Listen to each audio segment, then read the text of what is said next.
बुद्ध के पिता राजा शुद्धोधन और उनके पुत्र सिद्धार्थ के बीच का संबंध गहरा और भावनात्मक था। शुद्धोधन एक शक्तिशाली राजा थे और उन्हें अपने पुत्र सिद्धार्थ से बहुत आशाएं थीं।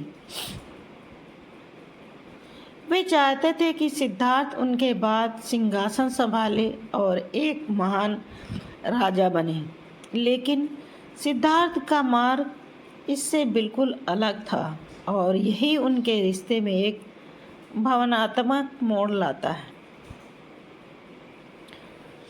जब सिद्धार्थ छोटे थे, राजा शुद्धोधन ने उन्हें महल में हर प्रकार की सुख सुविधा दी। वे नहीं चाहते थे कि सिद्धार्थ संसार के दुख और कष्ट को देखे, इसलिए उन्होंने महल के चारों ओर कड़ी सुरक्षा और हर तरह के भौतिक सुख की व्यवस्था की। राजा को यह भय था कि यदि सिद्धार्थ को संसार के दुखों का ज्ञान हो गया तो वे जीवन का त्याग कर देंगे। लेकिन जब सिद्धार्थ ने एक दिन महल के बाहर जाने का निर्णय लिया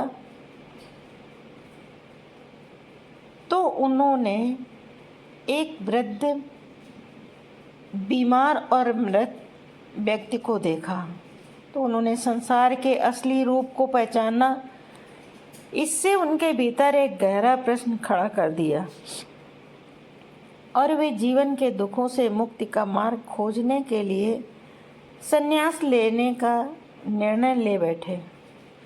जब उन्होंने रात में अपने पुत्र राहुल और पत्नी यशोधरा को सोते हुए छोड़कर महल त्याग दिया तो यह राजा शुद्धोधन के लिए एक बहुत बड़ा झटका था। राजा शुद्धोधन को अपने पुत्र के जाने का अत्यधिक दुख हुआ। उन्हें यह समझ नहीं आया कि सिद्धार्थ ने अपने परिवार और राज्य को क्यों त्याग दिया। उन्होंने कई बार सिद्धार्थ को वापस बुलाने के लिए दूत भेजे, लेकिन सिद्धार्थ ने अपने आत्मिक यात्रा को प्राथमिकता दी। यह एक पिता के लिए अत्यंत कठिन था, क्योंकि उन्होंने अपने पुत्र के लिए एक अलग भविष्य सोचा था। सालों बाद जब गौतम बुद्ध ज्ञान प्राप्त करने के बाद अपने गृह नगर कपिलवस्तु लौटे, तब राजा शुद्धोधन ने अपने पुत्र को एक नए रूप में देखा। एक महान आध्यात्मिक गुरु के रूप में यह क्षण अत्यधिक भावुक था।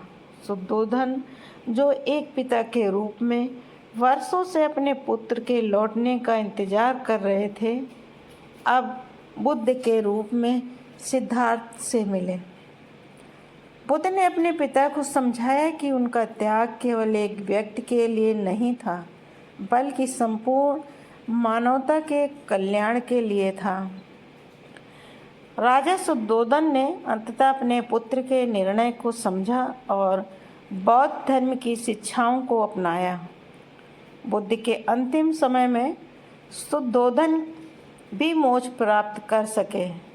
इस तरह यह कहानी एक पिता के प्रेम, दुख और अंततः समर्पण की कहानी है, जिसमें शुद्धोधन ने अपने पुत्र के बड़े उद्देश्य को स्वीकार कर लिया और उसे समझा।